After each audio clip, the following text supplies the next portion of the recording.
So Tom Aspinall was completely vindicated on the eye poke that happened versus his fight with Cyril Gann when he got eye poked by Cyril Gann in the first round, about a minute in, 2 minutes into the fight, and it was ruled a no contest in their heavyweight championship fight.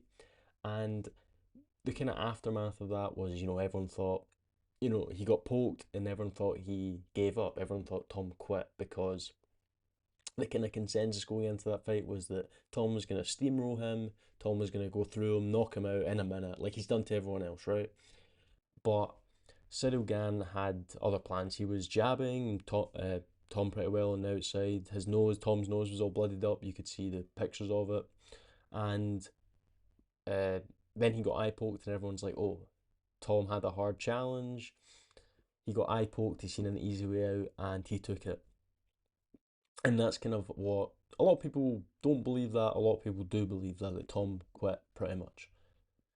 However, what's happened today is Tom Aspinall has come out on YouTube with a video which I'm about to show you, and basically said that, or basically he's given the rap of his diagnosis for his eye, because after it happened he had to go. He was in a lot of pain. He's like was really annoyed that he got poked in the eye, obviously.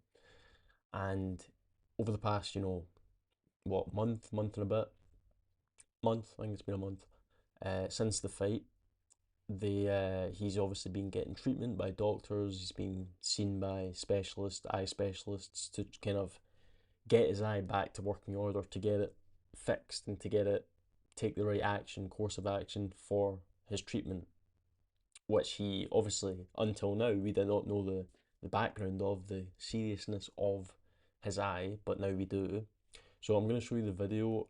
Basically, uh, he said, I'll just show you the whole video and then we'll talk about it afterwards. When do you think you can start training again? Look, it's not up to me. It's up to the doctors. At the minute, I ain't allowed to do nothing, so I'm just following advice at the moment. What's next? What's next for me right now is there's talk of surgery on the eyes. We've got to see how it goes over the next few weeks. Obviously, that's down to the specialists and stuff, but I'm not in the gym training at the moment. So he might need surgery on his eye. Obviously, that's really big. Like him having surgery on his eye, that's a lot of time to recover.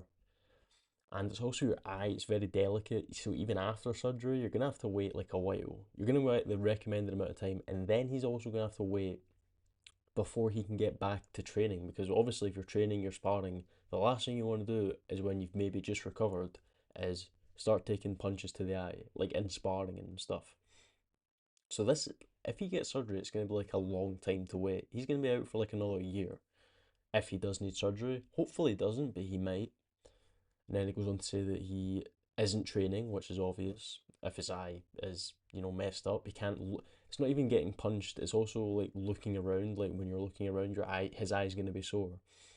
So it's going to impede and affect his training badly. And then, what was it?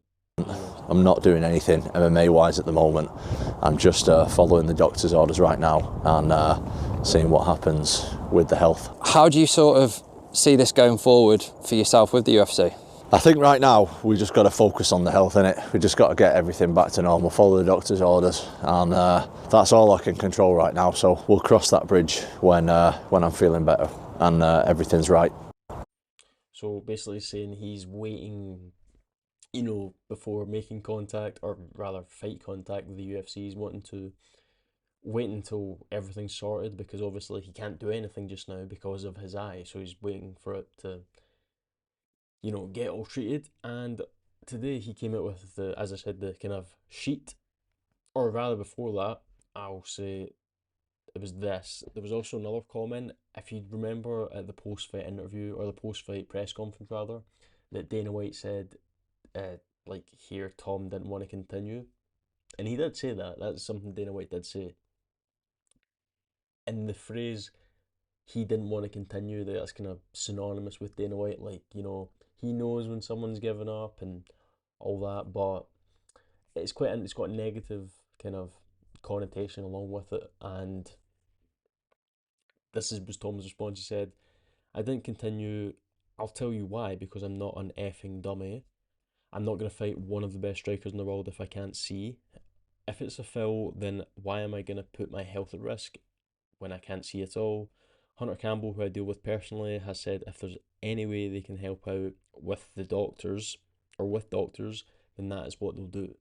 So Tom Aspinall's obviously been in contact with Hunter Campbell. He's like the lawyer. He's like the head lawyer of the UFC, I guess, or something like that. And he's been saying that if he needs help with doctors and blah blah blah. So it's obviously serious if one of the head people in the UFC are like in contact with Tom. And I think Dana White saying this like initially after the fight was a bit premature. Like he didn't like Tom Aspinall is one of his biggest stars, and he's like saying he quit. What even when he didn't quit. So Dana White just jumps the gun. Like Dana White's got his own problems and yada yada, but that's what he said in response to the Dana White comment. Tom Aspinall did, and then when he released today uh, diagnosis, pretty much this is it. So this is all like what they confirmed in their findings, like when he went to like the doctors and stuff like that. But the main one I want to look at is this one called bilateral traumatic Brown syndrome, and basically that is this tendon in your eye basically like controls the movement where your eye moves like upwards, and he's been like diagnosed with that. And what that is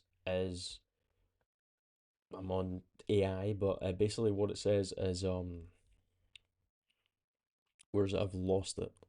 Here's so it's basically like the tendon in your eye, and it acts as it says here, a leash that prevents the eye from moving upwards when looking towards your nose. So if you're looking like kind of an upwards diagonal way, you can't. It is really painful, and you can see like double vision.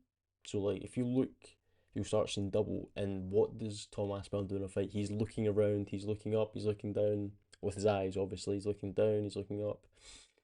And if he does that, and it's like he's getting double vision, it's sore.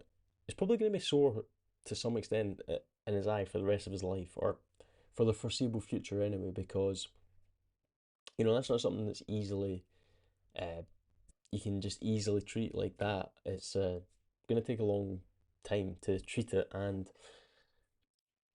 talking about his like future career, if he does get surgery and it is bad as this is making it out to be, then he may not fight. He may not fight for years. He might not fight ever again. Because I'm sure for him, the last thing he wants is if he can't see, then he doesn't want to risk himself, as he's said. You know what I mean? As he said in that quote to Dana White, he doesn't want to risk his health if he can't see. And he said that after the fight, as soon as it finished, the post fight interview in the cage, he was like, everyone was booing, and not like he was saying like, why are you booing? He's not gonna fight if he can't see, and that's obvious. Who would do that? Why would you give yourself a immediate disadvantage if you know you're not 100%? If he's going in there with a bad eye, there's a chance he could get knocked out himself, and then like he's just that's more further. He could get knocked out, like it's further, I guess, trauma, serious health injury. Like if he was to get knocked out badly as well, it's heavyweight. Heavyweights, can change your life depending on how bad you get knocked out. You know what I mean? So I think everyone jumping the gun saying, "No, he faked it," was, as I said, premature, and I think people should have waited. I never thought he faked it because of the way there's a video of when Cyril Gann's putting his fingers in Tom Aspinall's eye. You can see it's like a instead of a scratch like that, it's more like a push. So he's like pushing it into his eye, and because people thought it didn't go that far in or whatever, but it's more like the impact. It's the push. It's not the it doesn't go that far in, but it's the kind of impact, because it's like Tom Aspinall's head's moving and then his fingers are also going forward, and it's kind of a meeting. But enough of the hand gestures. That's kind of all I want to talk about today. And hopefully Tom Aspinall recovers. Hopefully we do see him fight again. That will be very sad if we don't. But hopefully fight soon. But by soon I mean like hopefully in the next year. I know that's a really bad statement to say because we just got him back after like what, a year? But hopefully fights soon. Anyway, that's all I want to talk about. If you liked the video, please like, subscribe, it really helps out, and I'll see you later. Bye.